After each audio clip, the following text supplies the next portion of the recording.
So today I realise that it's been a year since my dad passed away. Calendar-wise, it's actually tomorrow, 3rd of June, but it was a Sunday and it was this Sunday. And I remember now because you kind of lose track. It's like, we're in June now. It's like, okay, yeah. But it was the Great Central Railways wartime weekend. I was going to go to it. So I was really looking forward to it. That was my plan for the day. And you just realise, oh yeah, it's on this weekend. So this would have been the Sunday. And so I got the phone call at just after 8 o'clock in the morning, and unlike most sort of Sundays, such as this, where I normally look like I've been dragged through a hedge backwards, and I'm not awake till about 3 o'clock in the afternoon. For some reason, I was completely alert. I was fresh. I was on top. I was like steaming, and Mum called me, and it was just a little after 8, and I forget whether she told me on the I think she might have told me on the phone that he'd passed and that we had to go to the hospital. And I was just very calm. I just put some clothes on and drove, picked Mum up, and we went to see him. And I remember it was like I was compact. I was like a fortress. It's when you watch on TV, a lot of people, they sort of crumple, don't they, and automatically react. Well, didn't really happen for me. I was more you go into kind of logic mode and practical mode, and but see, about 2 or 3 weeks prior, on May the 10th, I'd lost my chickens, my girl. I mean, there isn't a word created to say how much I loved my chickens, my girls, So I had the day off. I had the week off from work that week, thank goodness, because there was no way I could have gone in. There's no way. I mean, I cried myself to the point where there were no more liquid in my eye ducts to cry. I was just dry crying, and I ended up as just a slop on the floor, So I think that definitely helped me prepare. I mean, I literally was cried out. I had mourned so much that I just didn't have it in me to do it again there and then, and have kind of having had guidance from people via YouTube, the wonder of the internet, that this isn't reality, this isn't all that it is, and you think, okay. So I picked Mum up. She was crying. She was, not in a great state.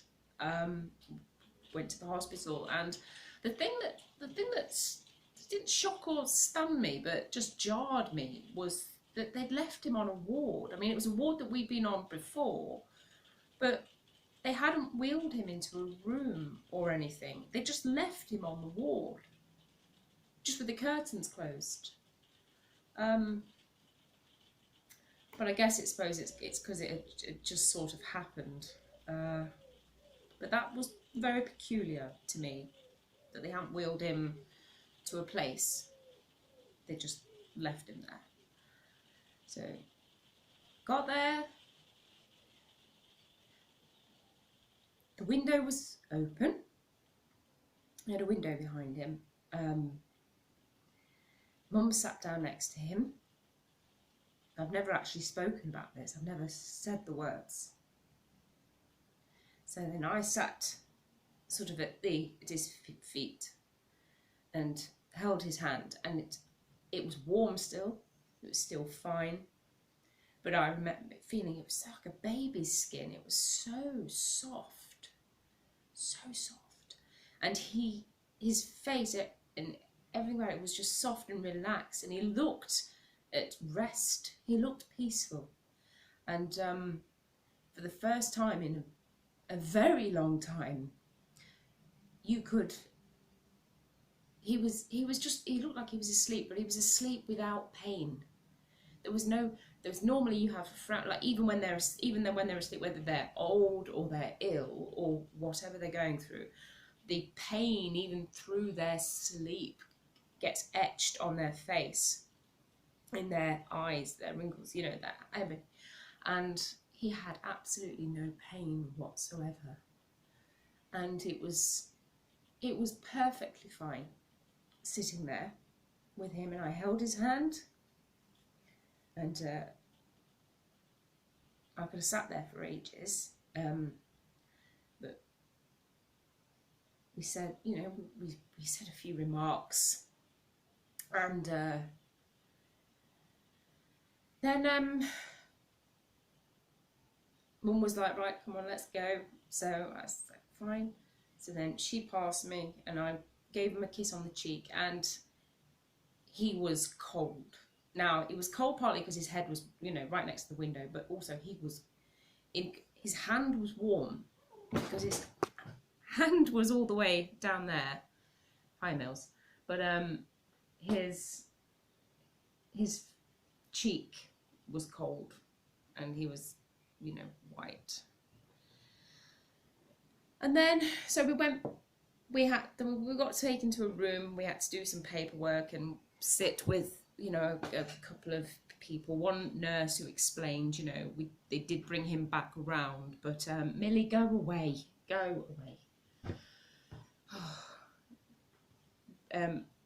That's it, lay there. They brought him around, but then the DNR came along, and that was that.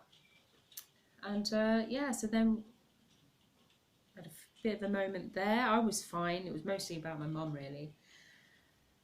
And then we kind of left, and we came back to the bungalow for a cup of tea because we didn't really know what to do, but then we didn't want to be in the bungalow all day, so we went out, and I think we went for tea and scones, but I just think we drove around, really. I can't remember what we did. It's more kind of the feeling as opposed to remembering.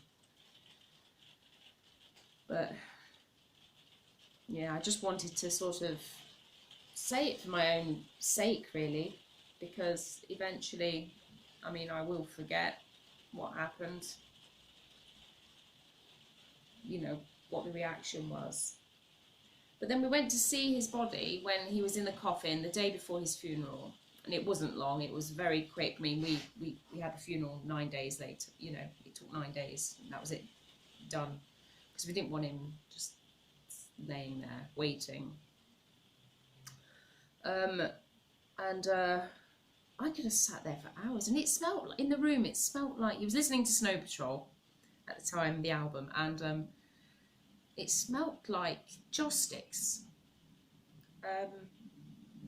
And I placed his toy, Winston, his bulldog teddy that he had with him in the hospital, because he always had his dog with him. Placed that in with him so they could go together. And I could have sat there for ages, but once again, Mum was like, no, right, that's it, we're done, we're going, And I did toy with the idea of going back on my own, but when it came to it, I could have done, but it was just something I was like, he's okay, he's all right, he's okay. So, yeah. But for those, this is basically just for friends who haven't caught up with me, who have not been able to see. Yes, it's been a year now since my dad passed, and yeah, just so that you know that's what happened. And also I suppose it's a record for me for later on, because I think you remember the feelings, you don't necessarily remember what happened.